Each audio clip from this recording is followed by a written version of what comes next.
Gucci gang, Gucci gang, Gucci gang, Gucci gang, Gucci gang, Gucci gang, Gucci gang, Gucci gang. Spread their racks on new chain. My bitch love do cocaine. What's good, YouTube fam? It's your boy DQ the Barber, and we just gonna get right into the video. What I'm basically doing here is I'm just combing the hair out, prepping the hair for the haircut. It's always good to comb the hair out, especially for waivers, because if you just start cutting the hair right away, you're gonna snag hair, you're gonna pull hair, and that's not a good feeling for the client. So just make sure you always comb the hair out whenever you're doing these type of cuts, or any cut at all. Right here, I got my number 1 guard. I'm gonna put this on my wall magic clips, and then just cut the hair down all even. Usually when I do this type of cut, a ball fade, I usually just make my guideline first, then cut the hair down that's left on the top. But this particular time, I just wanted to.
In or take the line out.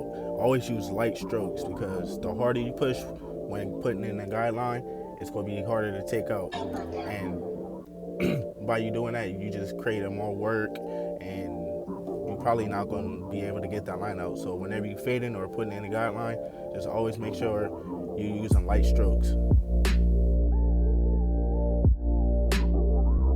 All right, now what I'm gonna do is I'm gonna close the lever. And like I said before, use the corner of the blades. You see that fade line right there? I'm gonna use the corner of my blades. I'm gonna do short, light strokes to blend that line out. Whenever you're cutting the hair, especially when you're blending or tapering, you always wanna make sure you have a comb or a brush in your hand. Because after every couple of strokes, you will always wanna make sure you comb or brush that area to clean off any hair, any loose hairs, so you won't get confused or mixed up in your fade. All right, from this point on, all I'm gonna do is just open my lever to the half and just clean up that fade line I see using the corner on my blade, just to make sure it's fully blended and there's no lines.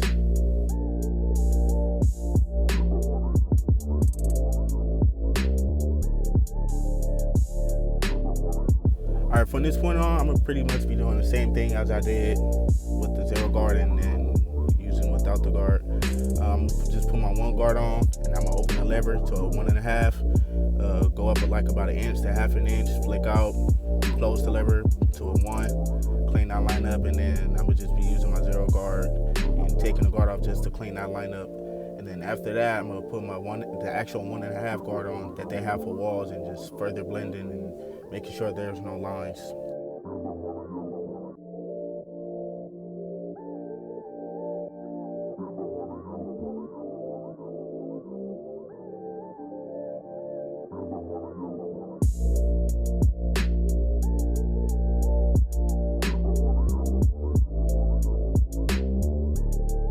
This is the actual 1.5 guard that they have for walls. I'm not gonna open the lever because his hair is not that long and it's not gonna cut anything, so there's no need for me to open the lever. But I am gonna close it and just continue to blend, and then after that, I'm gonna do the steps that I said I was gonna do, and then we're gonna move on from that point.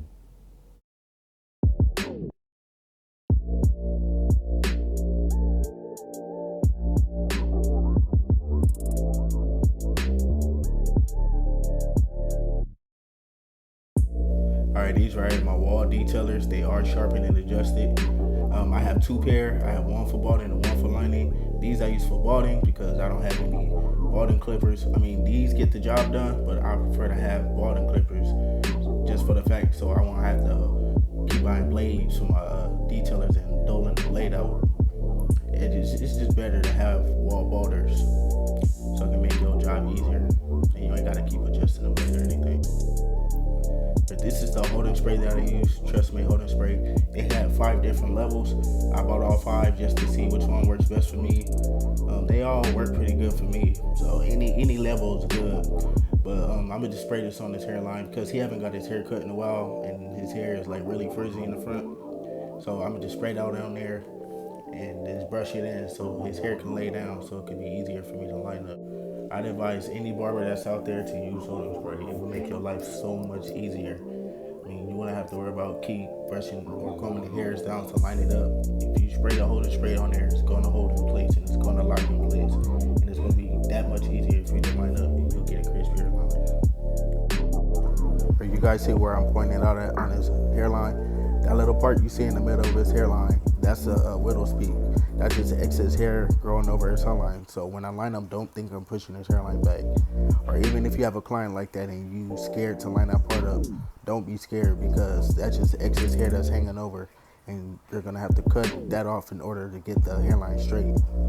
Now if they want to keep it, then that's something different, but other than that, always make sure you cut that part off.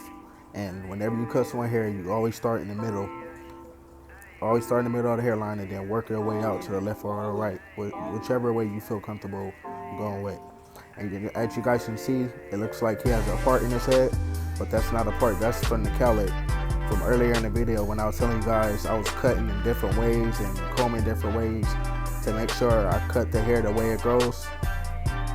That's what I was talking about, because if I were to cut against that, then it'll leave a patch. And right here, you see what I'm pointing out at? Always keep the corner of that line to match with the side of the eyebrow or the corner of the eye.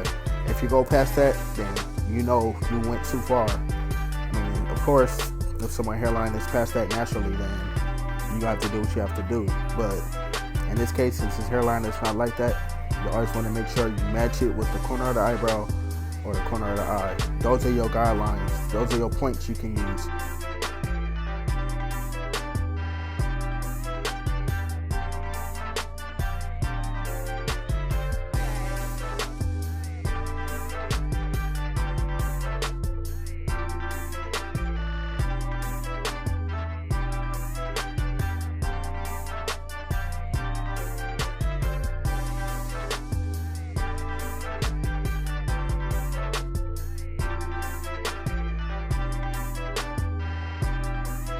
I always like to go over the hairline the second time with the NXT outliners. These are sharpened and adjusted as well, and I modified these myself.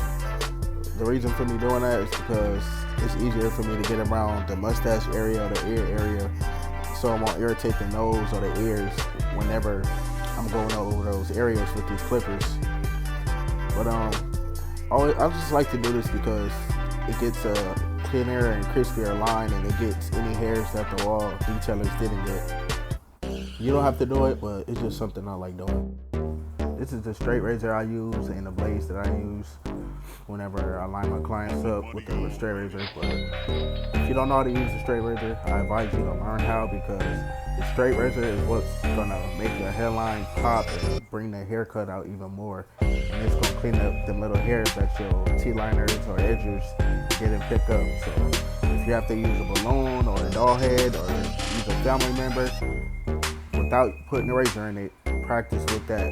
And I can guarantee you, once you learn how to use it, you're gonna see a big difference in your lineups.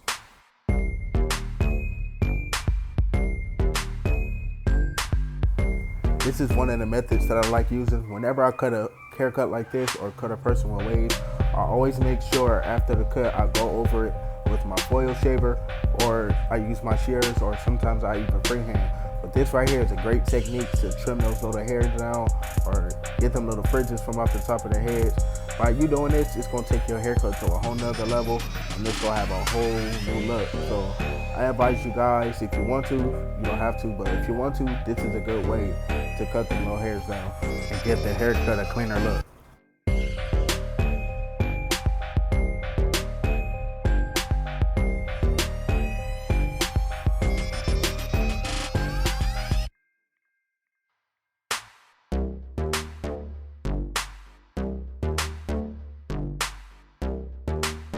This product right here is Cantu Oil Sheen. I like using this because it has a great smell to it. I love the smell. After you cut someone's hair, you always want to make sure you spray Oil Sheen in just to give it some shine and smell good.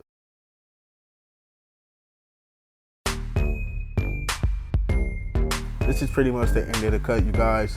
Please be sure to hit that subscribe button as well as the like button, and also share, and be sure to leave a comment in the comment section letting me know what you guys thought about the video, what you thought about the cuts.